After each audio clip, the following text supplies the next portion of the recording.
Au Shift Project, on s'est un peu creusé la cervelle pour savoir qu'est-ce qu'on pouvait proposer qui soit compatible avec un cahier des charges qui est les émissions doivent baisser de 5% par an. Alors, une baisse des émissions de 5% par an, vous êtes les rois des pourcentages composés comme moi, ça fait pas tout à fait 25% de baisse sur un mandat présidentiel, mais pas loin, ça fait 23%. Ou un mandat de patron du MEDEF, je sais pas combien de temps ça dure, 5 ans aussi? Voilà, bon bah c'est pareil. 23,4% si ma mémoire est bonne de baisse sur 5 ans. D'accord? C'est ça que... Vous savez, de temps en temps, il faut être trivial, hein, des additions, des soustractions, des pourcentages. Donc au Shift Project, on a sorti notre calculette à règle de 3. Et là, je vais vous proposer quelques mesures.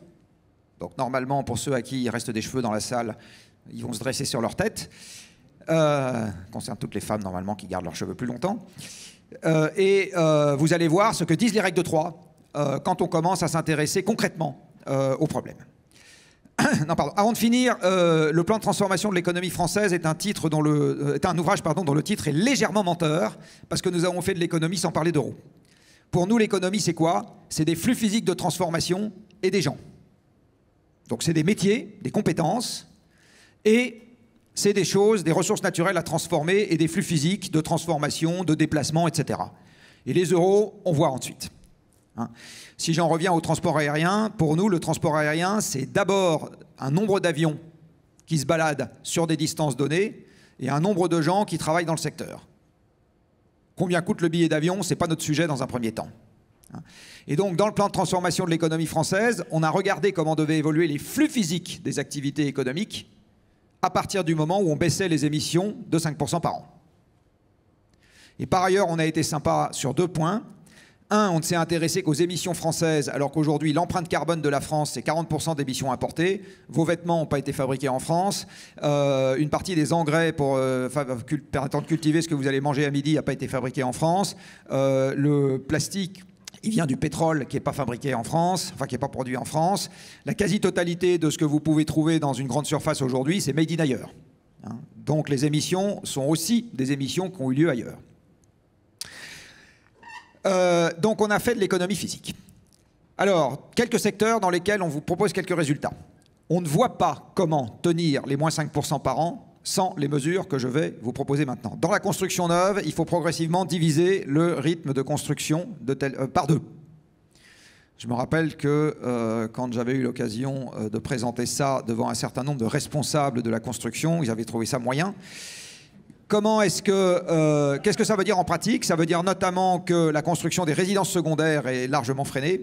Ça veut dire qu'on essaye de minimiser le nombre de logements vacants, etc. Et en fait, aujourd'hui, il faut savoir qu'en France, vous avez chaque année 2 fois plus de création de logements que de formation de nouveaux ménages.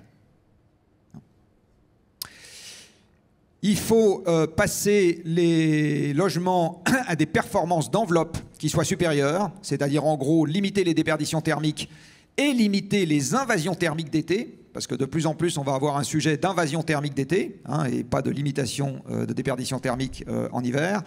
Et donc en gros ça veut dire qu'il faut que tous les logements deviennent progressivement A, B et un petit bout de C d'ici à la fin du siècle.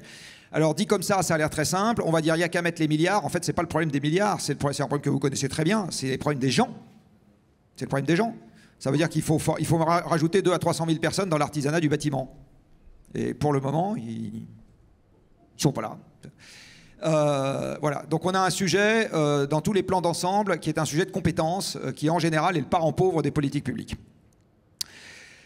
Il faut essentiellement passer les logements à la pompe à chaleur et au chauffage urbain, on va dire, hein, en gros, c'est un truc qu'il faut faire.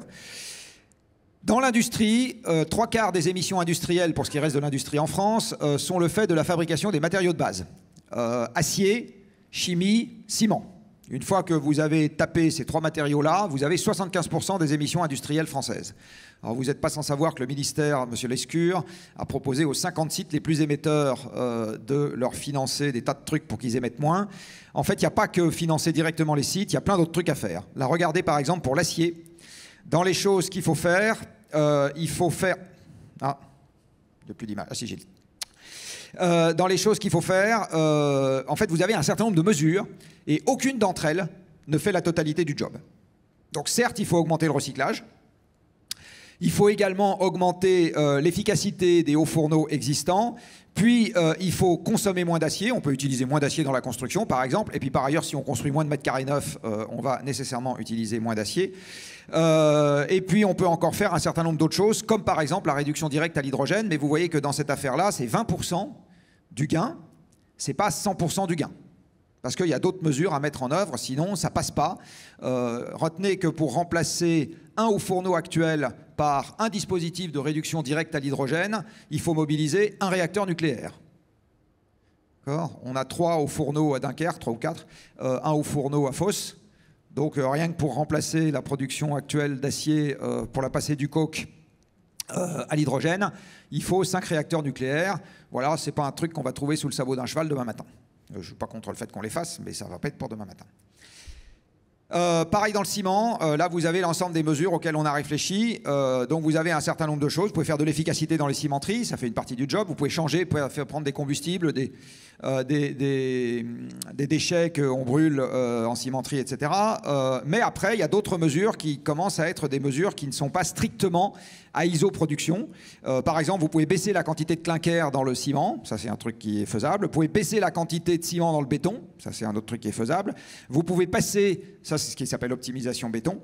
Vous pouvez utiliser un peu plus de bois, à supposer qu'il pousse toujours, parce que la productivité de la forêt est en train de baisser à cause du réchauffement climatique. Etc. Et vous pouvez éventuellement faire un peu de CCS et envoyer le CO2 chez les Danois ou l'envoyer dans la mer du Nord, mais ça fera une partie du job. Là c'est pareil, pas la totalité. C'est pareil pour la chimie, donc je ne vous détaille pas. Le truc important à retenir, c'est que vous voyez bien qu'il n'y a pas une mesure qui est une silver bullet, ce qui fait la totalité du boulot. Hein, c'est dans un plan, c'est comme dans un plan dans une entreprise, c'est rare qu'il y ait qu'une seule mesure dans un plan. Enfin, je ne sais pas s'il y a beaucoup d'entreprises ici où il y a des plans qui n'ont qu'une seule mesure, mais ce n'est pas très très courant. En général, enfin, sauf si la seule mesure c'est d'augmenter le résultat net, mais sinon, en général, dans les moyens d'action, on a un certain nombre de choses qui se font en parallèle. Mobilité. Alors j'ai entendu tout à l'heure, l'avion c'est indispensable, etc. Ici, je vous propose un panorama de la consommation d'énergie de ce qu'on appelle la mobilité longue distance. Donc quand on part à plus de 80 km de son domicile, qui est essentiellement faite pour des motifs de loisirs en France, 90% de ces déplacements. Et vous voyez que pour ces déplacements-là, c'est-à-dire si je prends comme assiette les déplacements de longue distance de loisirs, l'avion utilise plus d'énergie actuellement en France que la voiture. Plus d'énergie que la voiture. Et contribue plus aux émissions de gaz à effet de serre que la voiture. Et encore, dans ce décompte, ne figurent pas les traînées de condensation, qui ne font pas partie des gaz des inventaires d'émissions, qui doublent la contribution du secteur aérien au réchauffement climatique. Donc on n'est pas en train de parler d'un truc totalement marginal au sein d'un usage qui est la mobilité longue distance. En ce qui concerne l'avion, on est en train de parler de quelque chose de principal au sein de la mobilité longue distance.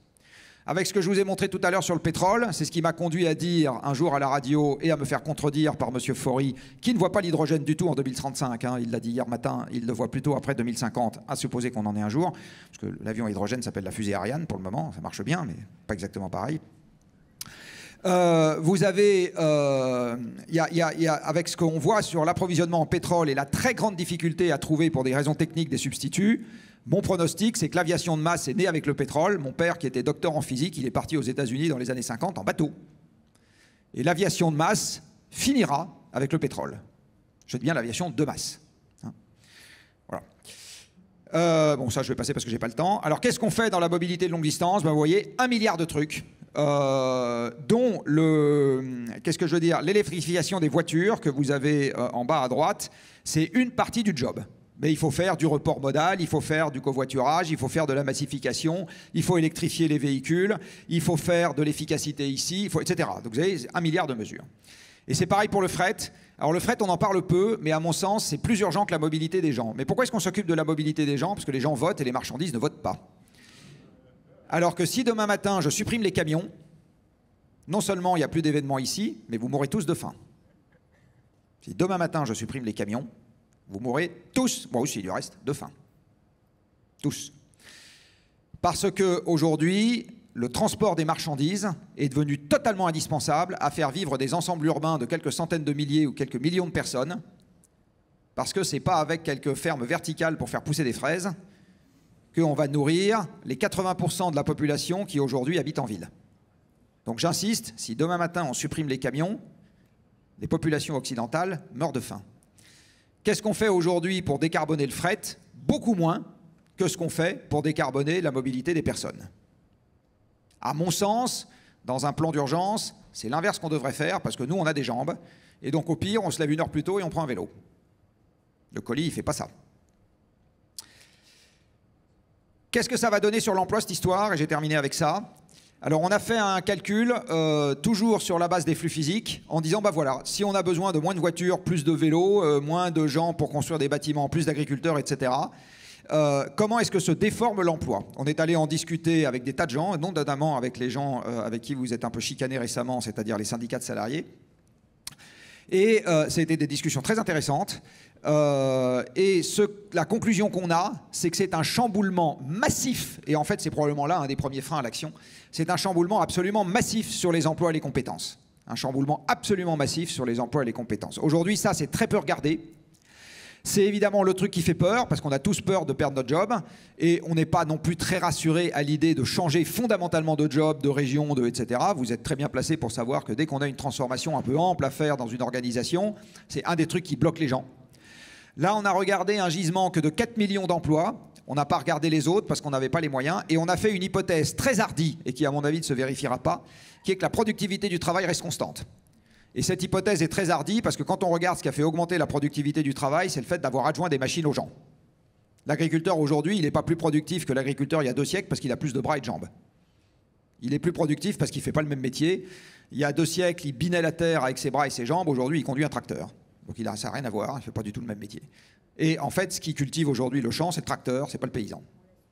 Donc la productivité du travail, c'est plus de machines et plus d'énergie. Et donc, dans un monde avec de moins en moins de machines par personne et de moins en moins d'énergie par personne, la productivité du travail baissera. Donc, quand vous voyez aujourd'hui des articles de presse qui commencent à s'interroger sur où est passé l'arrêt de la hausse de la productivité, n'allez pas chercher la réponse plus loin que dans l'énergie et le parc de machines par personne. Si vous allez regarder ça d'un peu près, vous vous rendrez compte que c'est une explication extrêmement plausible. Et aujourd'hui, on n'en est qu'aux prémices. Aujourd'hui, on n'en est qu'aux prémices. La productivité du travail, à l'échelle séculaire, va baisser. Voilà, il faut faire avec. Et ça, on n'en a pas tenu compte dans ces déplacements d'emploi. Sinon, ils auraient été encore plus vastes.